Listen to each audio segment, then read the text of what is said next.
어떤 성도가 몇 주 동안 직장에서 출장을 가게 되었습니다. 지방 도시로 가게 되어서 이제 첫 주간을 보내고서 주일이 되었습니다. 믿음이 좋은 성도였기 때문에 가까운 교회를 찾아가서 예배를 드리기 위해서 그래서 이제 호텔을 나와서 교회를 찾고 있는데 도시가 그렇게 크지 않은 도시인데 교회가 잘 눈에 안 띄는 거예요. 그래서 호텔 주위를 서성이다가 마침 그 거리에서 일하고 있었던 경찰관을 만났습니다. 그래서 경찰관에게 물어봤습니다. 제가 여기 도시에 처음인데 이곳에서 교회를 찾고 있습니다. 교회가 어디에 있나요? 그랬더니 경찰관이 여기로 쭉 올라가서 왼쪽으로 샥 꺾어져가지고 언덕으로 더 올라가면 거기에 오른쪽에 교회가 있습니다. 거기로 가시면 됩니다. 그래요. 그래서 그 경찰관이 이야기한 것처럼 쭉 가서 왼쪽으로 꺾어져서 언덕으로 올라갔더니 교회가 있는 거예요. 이 교회에 들어가서 예배를 여러분들처럼 이렇게 예배를 잘 드리고 예배를 마치고 이제 나왔습니다. 나와서 호텔로 가던 길로 돌아오는데 오다 보니까 가면서 보지 못했던 교회들이 골목 중간중간에 있는 거예요. 하나도 아니고 하나, 둘, 셋 이렇게 교회들이 있는 겁니다. 이상하다. 왜 가까운 교회들이 많이 있는데 그 경찰관 아저씨는 나한테 이렇게 먼 교회로 이렇게 안내를 했나 그런 생각을 하면서 오다가 보니까 호텔 앞에 아침에 만났던 그 경찰관 아저씨가 아직도 있는 거예요. 그래서 아유 반갑습니다. 잘 안내해 주셔서 제가 그 교회 가서 예배 잘 드리고 왔습니다. 그런데 이상한 게 있어요. 아저씨 왜 오다 보니까 교회들이 중간중간에 많이 있는데 왜 저한테 먼 교회를 소개해 주셨나요? 그랬더니 경찰관 아저씨가 이야기를 합니다. 저는 뭐 교회 안 다니고 저는 아직 뭐 교인이 아니기 때문에 기독교인이 아니라서 제가 잘 모르는데 제가 이렇게 이 도시에서 오랫동안 제가 이렇게 경찰관으로 생활을 했는데 그 교회 그 모임을 끝나고 그 교회에서 나오는 사람들의 얼굴을 보면 항상 얼굴이 여러분 얼굴처럼 이렇게 그냥 밝고 웃음과 기쁨이 충만한데 그 중간에 있는 교회들에 있는 그 교인들은 나올 때 보니까 그런 얼굴들을 하나도 내가 찾아볼 수가 없어서 난 잘 몰라다 하여튼 그 교회가 좋은 것 같아서 그래서 그 교회로 인도를 했습니다. 그렇게 대답을 하는 거예요. 오늘 우리들이 예배를 마치고 우리가 이렇게 쫙 밖으로 나갈 때 그 경찰관이 와서 우리 교회를 보면 어떻게 진단할까요? 옆에 분 한번 얼굴을 한번 보세요.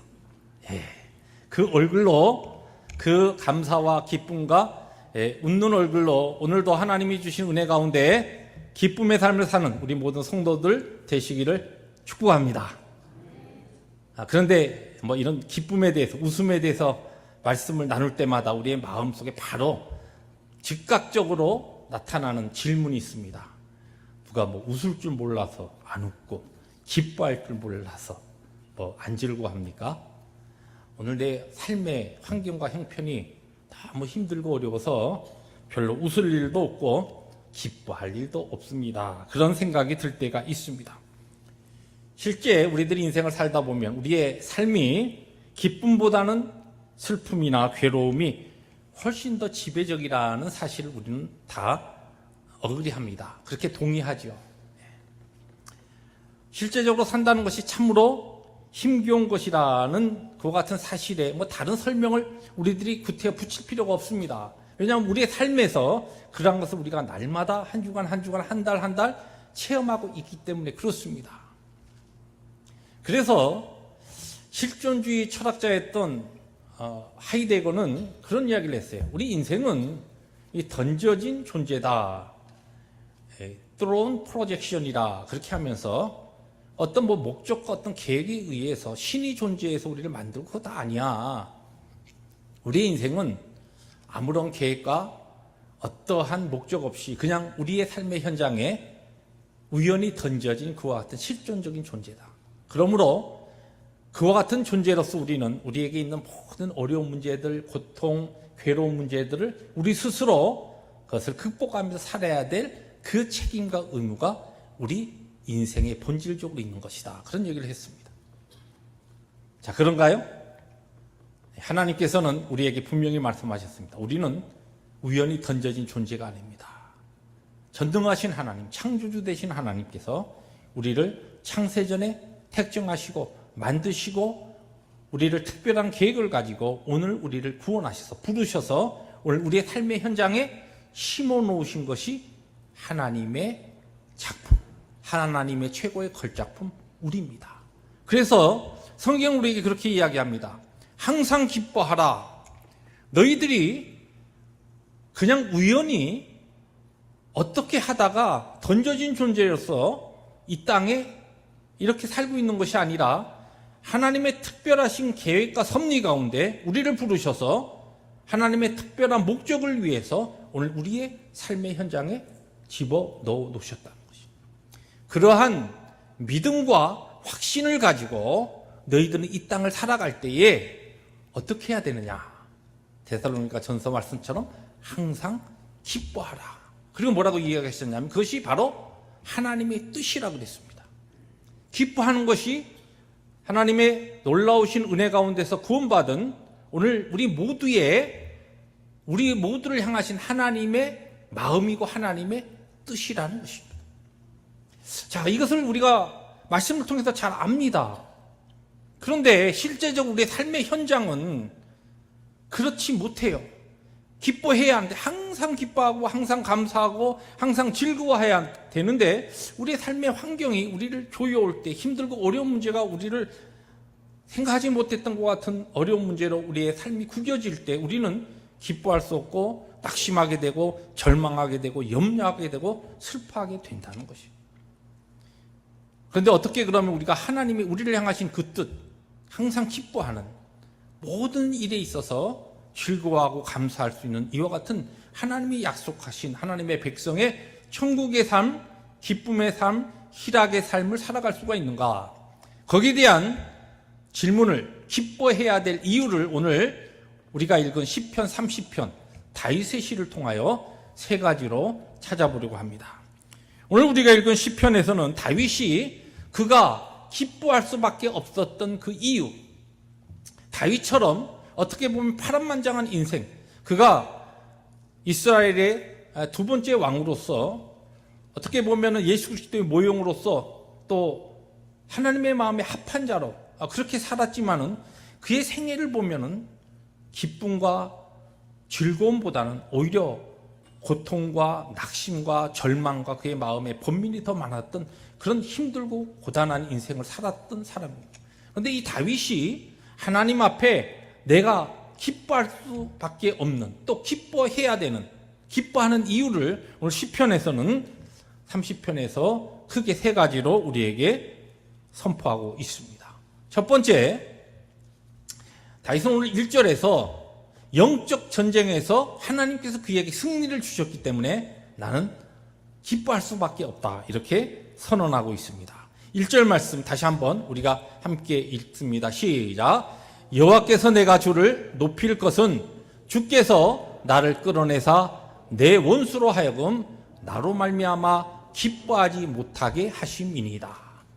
여기서 내 원수라고 하는 것은 1차적으로 다윗이 그의 생애 가운데 실제적으로 그의 삶의 대적이었던, 그를 힘들게 하고 고통스럽게 했던 그런 사람들이기도 했지만 이 시편에 나오는 이 대적은, 이 원수는 궁극적으로 바로 그의 영적인 대적인 사탄을 이야기합니다.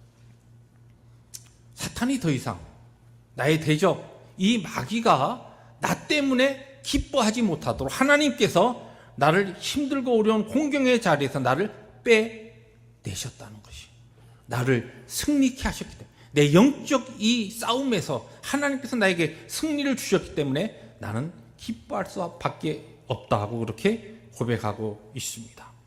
지난주에 우리가 말씀을 나누면서 우리의 주위에 오늘 우리의 대적 악한 사탄 마귀가 우는 사자처럼 산필자를 찾으며 공동체 내에도, 믿는 사람들에게도, 가정에도 들어와서 우리의 연약한 부분을 공격하면서 은혜의 자리, 천국의 삶, 기쁨의 자리에서 우리를 끌어내려고 하는 이와 같은 공격이, 이 시험이 우리 가운데 있다라고 하는 말씀을 드렸습니다.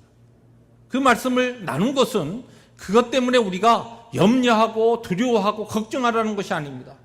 그와 같은 우리가 피할 수 없는 영적 도전과 시험 가운데, 영적 싸움에 우리들이 항상 처해 있다라고 하는 우리의 신앙의 삶의 현주소를 우리들이 바로 알고, 그러나 궁극적으로 악한 사탄 마귀를, 그의 머리를 깨부셔서 승리하신, 십자가에서 승리하신 예수 그리스도의 승리가 우리에게 약속되어 있고, 또한 예수님께서 우리와 함께 하시기 때문에 우리는 마침내 때에 따라 우리의 삶에 들어오는 힘들고 어려운 모든 것으로 통하여 나의 마음을 낙심시키고 절망케 하는 그와 같은 모든 것을 극복하고 승리케 한다라고 하는 하나님의 약속을 우리들이 붙잡아야 한다는 것입니다.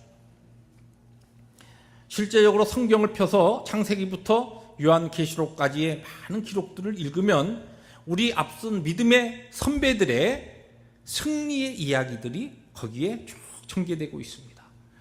또 교회 역사를 우리가 보더라도, 아니 멀리 넘어갈 필요 없이 우리 한국의 근대 교회사, 그리고 또 우리들이 지금 살고 있는 미국의 청교도, 이 신앙 이후에 이곳에서 일어났던 많은 영적 승리 이야기들을 보면 하나님의 택함을 받은 믿음의 사람들이 그들의 힘들고 어려운 환경과 절망적인 그와 같은 상황 속에서도 어떻게 우리의 영적 구원자가 되시며 우리의 왕 되시는 예수 그리스도께서 그들에게 마침내 승리케 하시고 영적 전쟁에서 이기게 하셨는가라고 하는 것을 보여주는 그와 같은 간증의 이야기들이 바로 우리는 우리의 주위에서 수없이 그와 같은 이야기를 접할 수 있고, 그와 같은 또한 이야기들을 우리들이 들을 수가 있는 것입니다.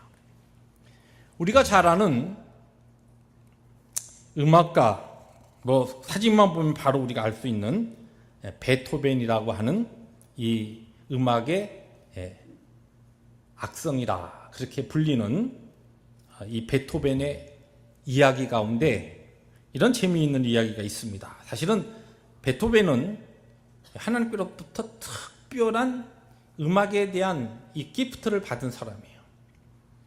그런데 원래 천재들이 그렇듯이 그의 이 생애가 조금 괴이한 일들이 많아요. 근데 그의 생애의 그 기록들을 읽어보면은 그가 32살 되었을 때 유서를 작성합니다. 실제 그 유서의 내용이 남아있어요. 근데 유서를 작성해도 보통 유서 작성할 때 누가 사람들 모아놓고 하나요? 그런데 이 베토벤은 자기 동생 2사람을 불러가지고 그들을 세워놓고 자기 유서를 작성합니다. 그 유서의 작성에 이런 내용이 나와요.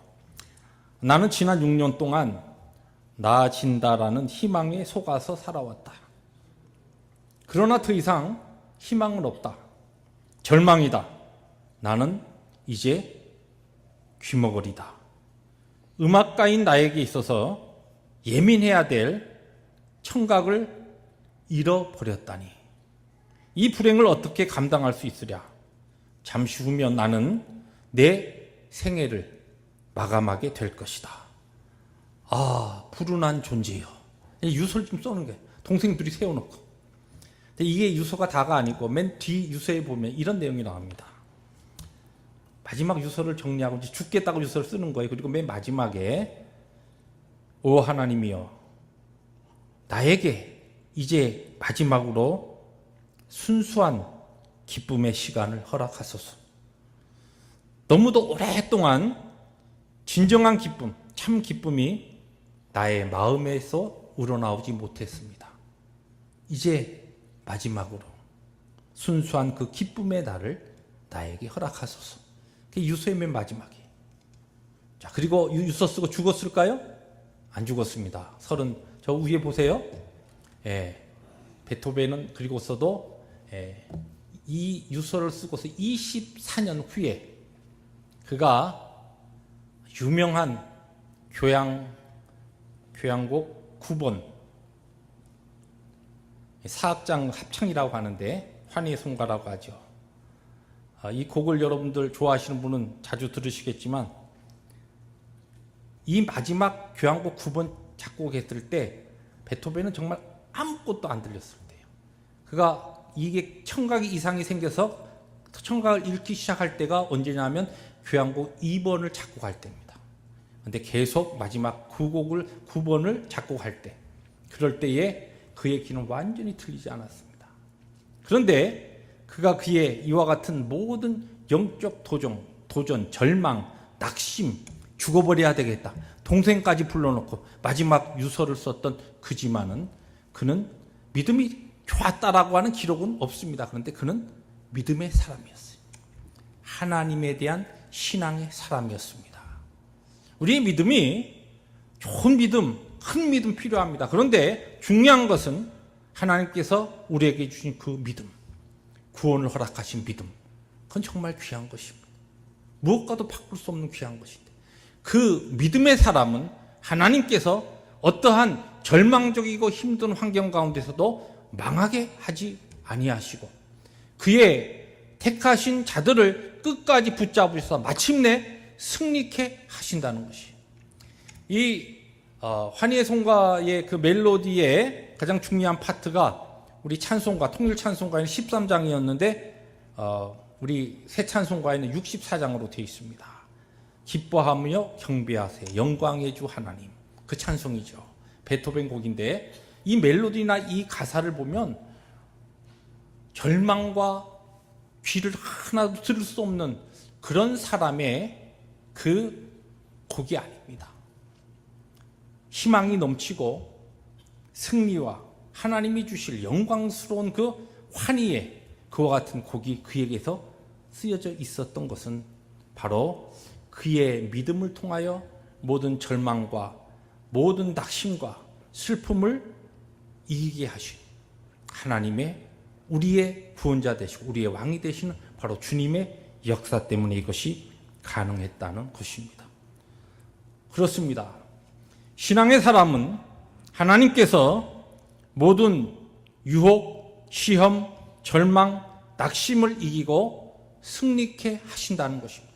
적어도 이곳에서 하나님 앞에 예배하는 우리들은 하나님께서 우리에게 주신 그 믿음으로 인하여 하나님께서는 우리의 구원자 되신 예수 그리스도께서 승리하신 것처럼 때에 따라 우리가 실패하고 좌절하고 낙심하는 것 같은 상황 속에서 우리를 그대로 두지 아니하시고 우리를 승리케 하신다는 하나님의 약속이 우리에게 주어졌기 때문에 전능하신 하나님의 그 언약이 우리에게 있기 때문에 우리는 어떠한 힘들고 어려운 환경 가운데서도 기뻐할 수 있고 즐거워할 수 있다는 것이 오늘 다윗의 고백입니다.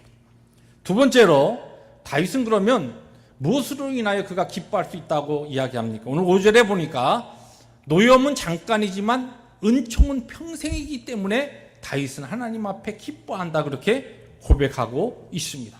5절 말씀 같이 한번 읽습니다. 시작.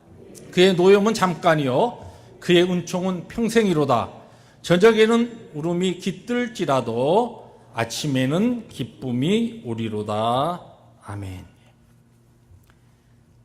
여기 지금 하나님께서는 다윗을 통하여 우리에게 뭐라고 이야기합니까? 하나님의 은총, 은혜는 우리의 평생에 우리에게 주어진 것이다.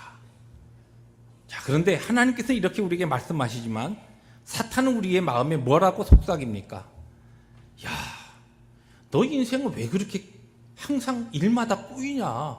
너는 왜 그렇게 일이 잘 안 돼? 다른 사람도 참 잘 되는, 예수 안 믿어도 일이 잘 풀리는데 너는 예수 믿는데 왜 그렇게 일이 어려워? 하나님이 너를 정말 사랑하시나? 하나님이 살아계신 분인가? 하나님이 너의 구원자로서 너의 삶을 책임져 주신다고 했는데 너는 항상 이렇게 어렵고 힘들기만 해야 돼? 실제 그렇잖아 하면서 마귀가 우리에게 속삭입니다. 하나님의 노염이, 슬픔이, 고통이 너에게는 평생인 것처럼 그렇게 사탄이 우리에게 속삭입니다. 그런데 하나님께서는 그렇지 않다는 것이에요. 하나님이 우리를 향하신 때에 따라 우리의 인격을 예수의 인격으로 만들기 위해서 우리에게 허락하시는 고통과 또한 훈련과 그 고난의 기간은 너무나 잠깐이라는 거죠. 그 징계는 잠깐이라는 것입니다. 하나님의 노염은 잠깐입니다. 그러나 우리를 향하신 하나님의 은혜와 은총은 평생 우리에게 주어진 것이다. 하나님께서 이렇게 말씀하고 있습니다. 근데 실제 우리가 이 땅을 살아가면서 말씀을 시작하면서 우리가 나눈 것처럼 야, 그래. 하나님의 말씀은 그런데 내 인생을 살다 보니까 기쁨과 감사보다도 걱정과 염려와 고통이 나에겐 더 많은 것 같아. 여기에 대하여 성경은 우리에게 정확하게 이 문제를 설명하고 있는 성경의 한 장면이 나옵니다. 모세오경에 보면 맨 마지막 모세오경 가운데 5번째 책 신명기에 보면 신명기 1장 2장을 펴시면 신명기 1장도 한 장소에서 일어난 일이고 또 신명기 2장도 똑같은 장소 가데스 바네아에서 일어난 일입니다. 그런데 이 1장과 2장 사이에 몇 년이 생략되어 있냐면 약 38년이 생략되어 있어요. 신명기 1장은 이스라엘 백성들이 가나안 땅에 들어가기 전에 처음에 출애굽해서 나와서 12정탐꾼을 보냈다가 그 정탐꾼의 잘못된 보고로 인하여서 이스라엘 백성들이 하나님 원망하고 불평하면서 돌아가자 그래서 하나님께서 그들을 징계하시고 광야로 그들을 돌리신 사건이 1장에 나옵니다. 똑같은 가데스 바네아에서 2장에 보면은 하나님께서 이제 38년의 광야 생활을 마치고 이스라엘 백성들에게 이제는 약속한 가나안 땅으로 들어가라고 그렇게 명령하시면서 이스라엘 백성들에게 그리고 출애굽 그 세대가 다 광야에서 죽은 다음에 광야 세대에게 하나님께서 새롭게 주시는 그 같은 새로운 명령과 율례를 허락하시는 것이 신명기입니다. 그런데 이 2장에 보면은 2장 7절에 신명기 2장 7절에 이와 같은 말씀이 나옵니다. 우리 천천히 한번 읽어볼까요? 화면을 통하여 시작. 너의 하나님 여호와께서 내게 하는 모든 일에 너에게 복을 주시고 내가 이 큰 광야에 두루 다님을 알고 너의 하나님 여호와께서 이 40년 동안을 너와 함께 하셨으므로 너에게 부족함이 없었느니라. 여러분 잘 한번 이 노란 글씨를 한번 더 눈여겨보시기 바랍니다. 여호와께서 하나님께서 40년 광야 생활 동안 이스라엘 백성들과 함께 하셨다. 그래서 이스라엘 백성들에게 부족함이 없었다. 그렇게 이야기합니다. 이스라엘 백성들 광야 생활은 우리가 출애굽기와 민수기를 쭉 읽어보면 광야 생활 정확하게 38년 조금 넘는 기간 동안 그들은 하나님 원망하고 불평하고 그래서 하나님한테 징계받고 매맞고 죽고 질병으로 인하여 쓰러지고 고통당하고 슬퍼하고 낙심하고 훈련받고 정말 어떻게 보면 광야 생활은 이스라엘 백성들에게 지긋지긋한 하나님의 분노와 고통의 기간이었어요. 그런데 여기 뭐라고 이야기하냐면 이 40년 동안 하나님께서 이스라엘 백성과 함께 하셨기 때문에 이스라엘 백성들에게 부족함이 없었다는 것이에요. 이게 도대체 무슨 이야기예요? 이스라엘 백성들이 얼마나 광야 생활하면서 힘들고 고통스럽고 절망적이고 좌절을 경험하면서 날마다 하루하루가 정말 고통 가운데 지낸 그와 같은 광야 생활인데 여기에 부족함이 없었다. 왜? 하나님께서 함께 하셨기 때문에. 달리 표현하면 이 광야 기간이 이스라엘 백성들에게 있어서는 고통과 고난과 슬픔의 기간이고 생각했지만 아니다는 것이에요. 하나님께서 이스라엘 백성과 함께 하셨기 때문에 그 가운데 40년의 광야 생활이 철저한 하나님의 은혜의 기간이었고 하나님의 은총이 풍성하게 그의 백성들에게 주어졌던 시간이었다는 것입니다.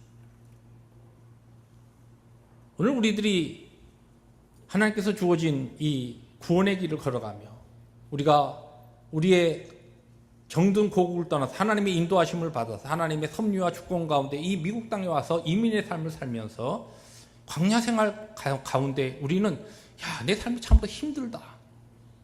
중요한 것은 우리의 삶이 힘들고 환경이 어렵고 이것이 아니에요.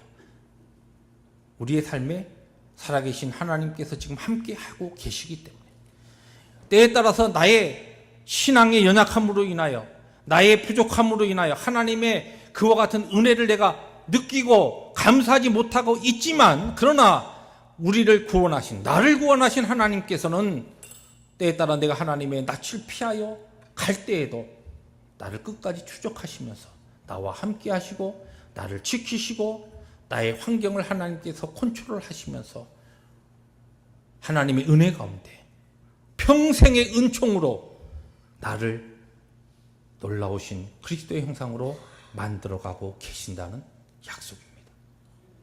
그렇기 때문에 은총은 우리의 평생이고 우리에게 주어진 하나님의 은혜는 우리의 라이프타임, 우리의 평생에 하나님께서 우리에게 주시는 놀라우신 복이라는 약속입니다.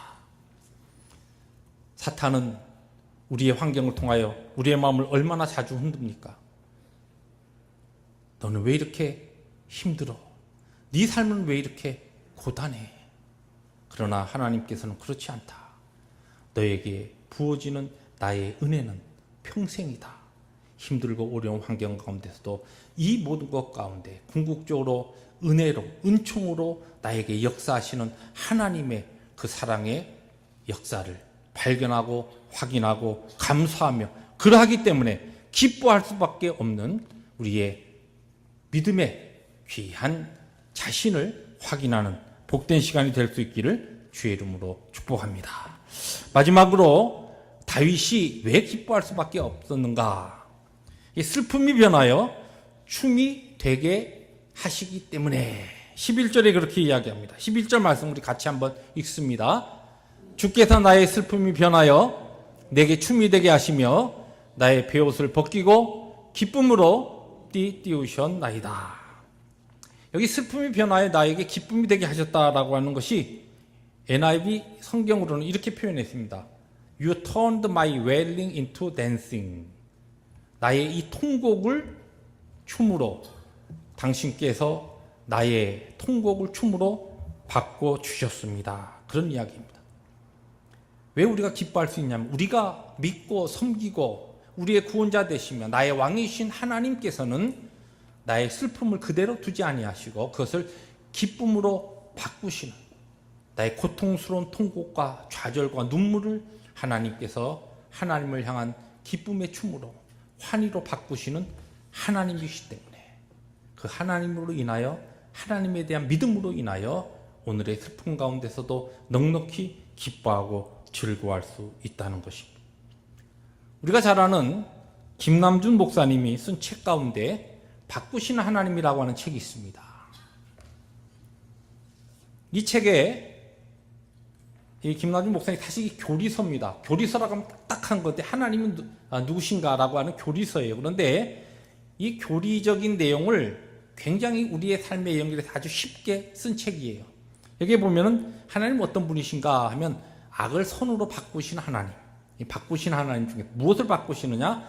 악을 선으로 바꾸신 하나님. 그 다음에 징계를 회복의 기회로 바꾸신 하나님. 또 고난을 깨달음의 기회로 바꾸신 하나님. 그리고 네 번째로 뭐를 이야기하냐면 슬픔을 기쁨으로 바꾸신 하나님. 그러한 내용을 이야기하면서 그 책 가운데 이런 내용이 나옵니다.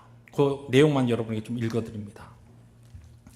혹독한 시련, 고난의 거센 풍파, 고통에 고통을 더하는 사랑하는 사람들의 배신, 당신을 절망에 빠뜨리기에 충분한 조건들이다. 우리가 인생을 살아가다 보면 우리의 삶에 정말 혹독한 환경으로 오는 것과 같은 시련들이 있죠. 또 고난의 거센 풍파가 우리를 밀어닥칠 때, 이런 환경으로 인하여 우리에게 오는 질병, 환경, 삶의 어려움으로, 경제적으로 어려움으로 오는 고통도 힘들지만, 세 번째 이야기하는 거, 이건 정말 우리의 신앙인으로서 참 견디기 힘든 문제인데, 여기 보니까 고통에 고통을 더하는 사랑하는 사람들의 배신. 우리가 인생을 살다 보면 정말 믿었던 사람에게, 정말 사랑하고 내 마음을 열고 주던 사람에게 배반을 당할 때, 그럴 때 오는 그 절망과 고통은 이 상체에 초를 붓는 듯한 그런 말할 수 없는 아픔이 우리에게 옵니다. 그래서 여기 이야기해요. 우리를 절망에 빠뜨리기에 충분한 이유들이다. 그런데 그 다음 내용이 중요합니다. 그러나 하지만 여러분은 하나님의 섭리를 따라 흘러가는 배를 탔다. 지금 하나님에 대해서 교리적으로 이야기하는데 이 이야기가 나오는 거예요. 여러분, 하나님의 섭리를 따라 흘러가는 배를 탔다. 이 사실만으로도 여러분이 소망을 가져야 할 이유는 충분하다. 그 어떤 장애가 있어도 그분의 섭리와 지혜의 순풍을 타고 여러분의 인생은 흘러간다. 아무리 힘들고 어려워도 중요한 것은 우리가 예수를 믿은 하나님의 백성으로서 하나님의 섭리에 따라 운행하고 있는 그 배를 우리는 다 타고 있다는 것이, 이 배의 선장이 누구신가? 우리의 예수 그리스도십니다. 그리고 그분의 섭리와 지혜를 가지고서 우리의 지금 우리가 타고 있는 이 배를 운행하고 가신다는 것이, 우리의 인생 그렇게 흘러가고 있습니다. 그 다음에 이런 이야기가 선포됩니다. 믿음으로 그 배의 키를 든든히 붙잡자. 하나님의 뜻이 여러분 안에 충분히 이루어질 때까지, 그래서 그분이 홀로 영광 받으실 때까지. 우리가 하나님 앞에 오늘 예배하면서 이 자리에 있는 우리 누구는 예외 없이 하나님을 나의 아버지로, 예수 그리스도를 나의 구원자로, 나의 그리고 왕으로, 주인으로 고백하는 믿음의 사람들입니다. 이 믿음 주신 하나님의 섭리와 계획 가운데 우리는 내가 원든지 원하지 않든지 간에 우리는 하나님의 섭리의 배를 지금 타고 있는 것입니다. 그런데 이 섭리의 배를 타고 가는 내 삶이 막 폭풍이 밀어닥치고 말할 수 없는, 그냥 온 속의 것을 다 토해낼 것 같은 배멀미의 것 같은 고통스러운 환경이 나에게 지금 주어지고 있다 하더라도 이 배를 지금 운행하고 가시는 분은 우리의 주인 되시는 살아계신 예수 그리스도시라는 것입니다. 그렇기 때문에 마침내 기쁨의 항구, 승리의 항구, 영광의 항구, 우리에게 주실 그 놀라운 항구를 향하여 하나님께서는 우리의 이 배를 운전하고 계신다. 지금 우리가 슬퍼하고 낙심하고 있는 이 모든 것들을 하나님께서는 이 배의 향로를 통하여 마침내 주실 희락과 기쁨의 항구를 향하여 이 배를 운전하고 계신다는 말씀입니다. 그래서 이 김남준 목사님 그렇게 우리에게 하나님에 대한 놀라우신 진리를 선포합니다. 하나님의 뜻이 우리 안에 충분히 이루어질 때까지, 그리고 그 하나님께서 홀로 영광을 받으실 때까지 우리의 삶이 고단하고 힘들어도 이 가운데서 하나님께서 주신 그 약속을 붙잡고 소망과 기쁨의 항구에 정착할 그 시간을 바라보며 넉넉히 기뻐하고 감사하고 즐거워하라는 말씀입니다. 사랑하는 성도 여러분, 오늘 우리의 삶이 결코 녹록지 않습니다. 정말 다른 사람들은 몰라도 하나님 앞에 예배한 우리 각자가 거룩하신 하나님 앞에 설 때에 우리의 삶은 정말 피곤하고 원치 않았던, 내가 생각하지 못했던 많은 문제들이 내 삶에 산적해 있습니다. 그것이 우리의 마음을 어둡게 하고 때에 따라 낙심케도 하고 절망케도 합니다. 그러나 하나님께서는 우리를 향하신 하나님의 뜻이 그 가운데서도 항상 기뻐하고 즐거워하고 감사하라고 말씀하고 있습니다. 어떻게 그것이 가능합니까? 오늘 바로 다윗이 시편 30편을 통하여 우리에게 그 놀라운 이유를 가르쳐주고 있습니다.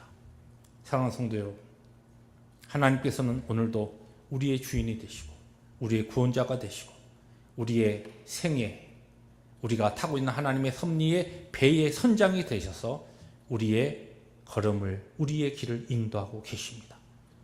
얼마 지나지 않으면 잠깐인 이 슬픔의 기간, 고통과 낙심의 기간이 변하여 기쁨과 승리를 우리에게 주실 그 항구를 향하여 하나님께서는 우리의 이 놀라운 구원의 배를 운행하고 계십니다.